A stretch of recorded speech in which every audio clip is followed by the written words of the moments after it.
மீண்டும் ஒரு விளையாடி உங்கள் அனைவரையும் சந்திப்பதில் பெரும் மகிழ்ச்சி. இந்தியா மற்றும் தென்னாப்பிரிக்கா இடையிலான 5 20 போட்டிகளை வந்த தொடரில் முதலாவது போட்டி நேற்றைய தினத்தில் டர்பன் கிங் ஃபால்ட் மைதானத்தில் ஆரம்பமாகி இந்த போட்டியை பொறுத்தவரையில் 4 சுற்றி வெற்றி பெற்றிருந்த தென்னாப்பிரிக்கா அணி முதலாவதாக தமது அணியை களத்தடுப்பை தெரிவு செய்தது.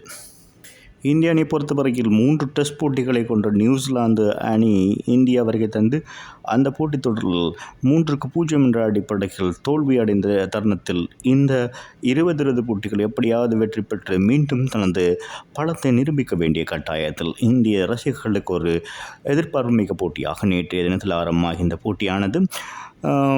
முதலாவதாக இந்திய அணி துடுப்படுத்த ஆடியிருந்தது. அபிஷேக் சர்மா 7 ஓட்டங்களோடு ஆட்டமிழந்த 3.1 பந்து வீச்சில் 24 ஓட்டங்களுக்கு முதலாவது விக்கெட் வீழ்த்தப்பட்டு அதிர்ச்சி அளிக்கப்பட்டிருந்தது. அதன் பின்னதாக இரண்டாவது விக்கெட்டுக்காக சஞ்சு சாம்சன் மற்றும் சூரியகுமார் யாதவ் ஆகிய இருவருக்கும் இடையிலான 37 பந்துகளில் 66 ஓட்டங்கள் இணைப்பாட்டம் பகிரப்பட்டது. ஒரு சிறப்பான இணைப்பாட்டமாக மாறியிருந்தது என்பது குறிப்பிடத்தக்கது.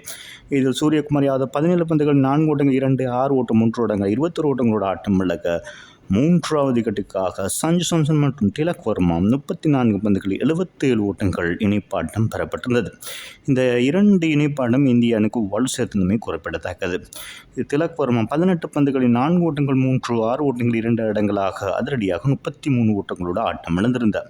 அதன் பின்னதாக ஹர்திக் பாண்டியா 11 ஓட்டங்கள், அக்ஷர் பட்டேல் 7 ஓட்டங்கள், ஹர்ஷீப் சிங் 5, ரவி பிஷ்னோய் 1, சஞ்சு சாம்சன்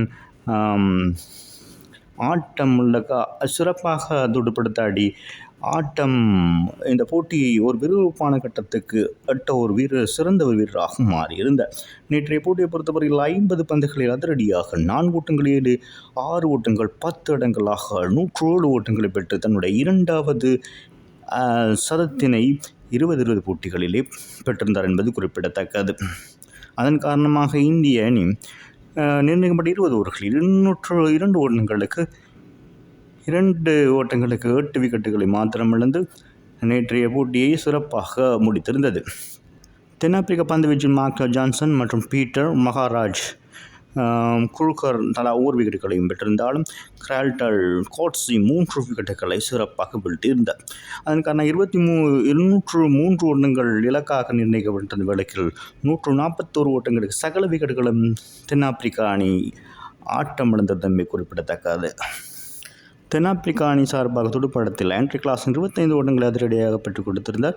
கிரால்டன் கோட்ஸ் 23 ஓட்டங்கள், டேவிட் மில்லர் 18 ஓட்டங்கள், ரியான் ரிச்சர்ட்சன் 21 ஓட்டங்கள், ட்ரிஸ்டன் ஸ்டாஃப் 11 ஓட்டங்கள், மார்க்கஸ் ஜான்சன் 12 ஓட்டங்கள் என 10க்கும் அதிகமான ஓட்டங்களை இவர்கள் மாத்திரம் பெற்றிருந்தார். ஏனைய வீரர்கள் ஒற்றை விளக்கத்தில் ஆட்டமிழந்தமே குறிப்பிடத்தக்கது. இதன் காரணமாக 61 ஓட்டங்கள் வித்தியாசத்தில் இந்த போட்டியில் இந்திய அணி வெற்றி பெற்றது. இந்திய பந்து வீச்சாளர் வருண் சக்கரவர்த்தி மற்றும் ரவி பிஷ்னோய் தலா 3 விக்கெட்டுகளையும், அவேஸ் கான் 2 விக்கெட்டுகள், ஹர்ஷீப் சிங் 1 விக்கெட்டையும் வீழ்த்தியிருந்தனர். இதன் காரணமாக இந்த போட்டித் தொடரிலே 1-0 என்ற அடிப்படையில் இந்திய அணி முன்னிலை பெறுகிறது. ஆகவே இந்த போட்டியில் சிறப்பாக செயற்பட்ட சஞ்சு சாம்சன் போட்டியின் ஆட்ட நாயகனாக தெரிவான என்பது குறிப்பிடத்தக்கது. மீண்டும் விளையாடி சந்திக்கும் வரை உங்களிடமிருந்து விடைபெறுவது உங்கள் அன்பின் பத்லை தாஸ். வணக்கம் அன்பு சொந்தங்களே.